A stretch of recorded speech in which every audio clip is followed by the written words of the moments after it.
ഇനി മെറ്റയിൽ ഒരു ഉടായ്പ നടക്കില്ല. Investment scam, mock insurance plan, immediate loan തുടങ്ങിയ ഫേക്ക് ഫിനാൻഷ്യൽ ആഡ്സിന്റെ കാര്യം കഴിഞ്ഞു.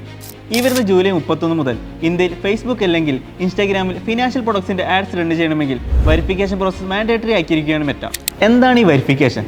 Insurance, loan, investments, credit card ഇതുപോലുള്ള ഫിനാൻഷ്യൽ പ്രൊഡക്ട്സ് പ്രൊമോട്ട് ചെയ്യുന്ന ആഡ്സിന് ഇനി മുതൽ മെറ്റയിൽ നിന്നും അപ്രൂവൽ വേണം. ഫിനാൻഷ്യൽ ഫ്രോഡ് കുറക്കാനും യൂസേഴ്സിന് സേഫ് എക്സ്പീരിയൻസ് നൽകാനും വേണ്ടിയാണ് മെറ്റയുടെ ഈ മാറ്റം. മെറ്റയുടെ ആഡ്സ് മാനേജറിൽ ആഡ്സെറ്റ് ക്രിയേറ്റ് ചെയ്യുമ്പോൾ തന്നെ പോളിസി ആൻഡ് റെഗുലേറ്ററി റിക്വയർമെൻറ്റ്സ് എന്ന ഈ ഒരു ഓപ്ഷൻ കാണാൻ സാധിക്കും. എവിടെയാണ് ഫിനാൻഷ്യൽ പ്രോഡക്ട്സ് സെല്ല് ചെയ്യുന്നതിനും പ്രൊമോട്ട് ചെയ്യുന്നതിനുമായി വെരിഫിക്കേഷൻ ചെയ്യേണ്ടത്. എന്നാൽ അതേസമയം ഫിനാൻഷ്യൽ ഫീൽഡുമായി റിലേറ്റ് ചെയ്യുന്ന tips, news, educational content, brand promotion തുടങ്ങിയ ആഡ്സിനൊന്നും വെരിഫിക്കേഷൻ ആവശ്യമില്ല.